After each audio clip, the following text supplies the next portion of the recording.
Hello बच्चों, चलिए प्रश्न पढ़ते हैं। बोहर की कक्षा की ऊर्जा की क्या प्रवृत्ति होती है। हमें यहाँ पर प्रश्न के चार विकल्प दिए हुए हैं। ए, जैसे जैसे हम नाभिक से दूर जाते हैं कक्षा की ऊर्जा बढ़ती जाती है। बी, जैसे जैसे हम नाभिक से दूर जाते हैं कक्षा की ऊर्जा घटती जाती है।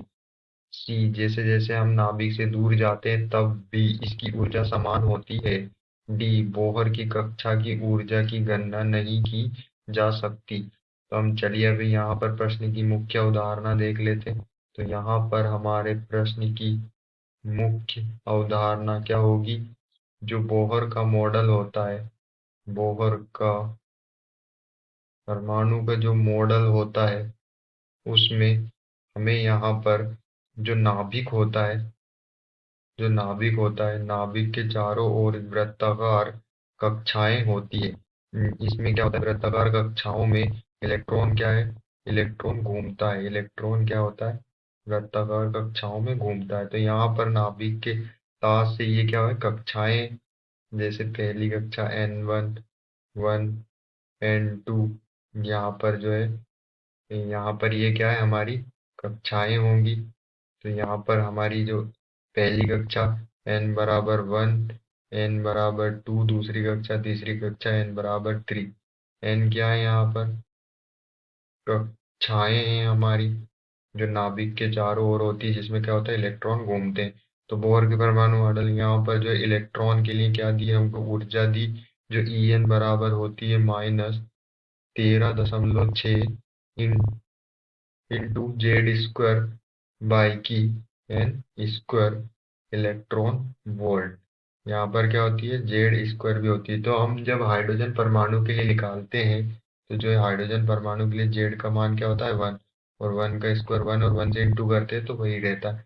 तो यहाँ पर हम देख लेते हैं, यहाँ पर हम देख लेते हैं परमाणु की जो जो कक्षाएं, उनका उपयोग करके हम परमाणु से जैसे जैसे दूर जाते हैं वैसे वैसे एनर्जी हमारी बढ़ती है या घटती है।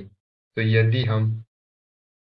यदि हम प्रथम जो है N1, जो है N1 कक्षा ले, पहली कक्षा ले, तो यहाँ पर जो है 13.6, n का मान हम क्या रखेंगे, 1।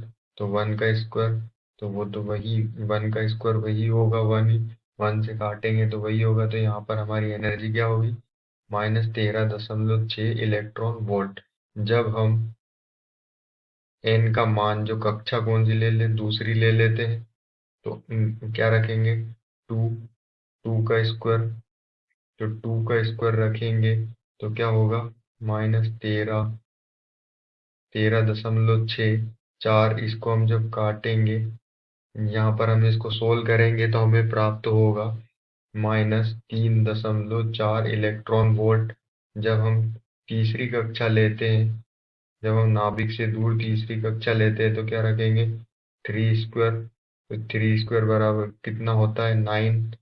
तो 13.69।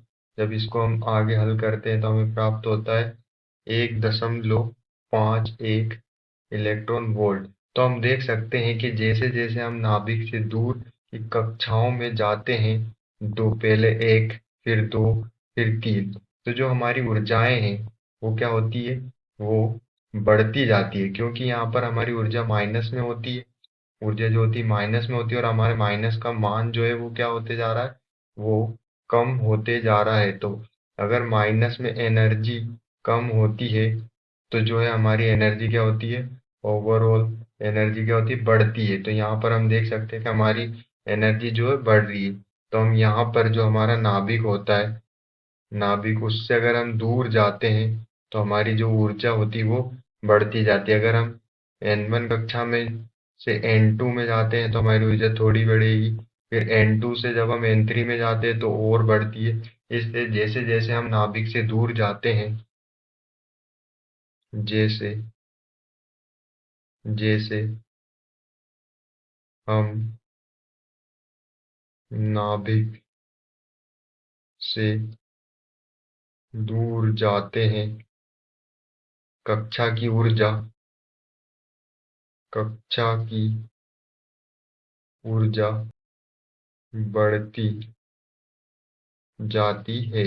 यह जो है बोहर मॉडल के लिए क्या होगा, सही प्रवृत्ति होगी। बोहर की कक्षा की ऊर्जा के लिए क्या होगी, एक सही प्रवृत्ति होगी। जैसे जैसे हम नाभिक से दूर जाते हैं वैसे वैसे कक्षा की जो ऊर्जा होती है वो क्या होती है, बढ़ती जाती है। तो यह कथन जो है बोहर की कक्षा की ऊर्जा की प्रवृत्ति के लिए सही होगा। तो चलिए हम अपने विकल्प को चेक कर लेते हैं। विकल्प ए में हमें दिया है जैसे जैसे हम नाभिक से दूर जाते हैं कक्षा की ऊर्जा बढ़ती जाती है। तो हमारा आंसर क्या होगा, ए।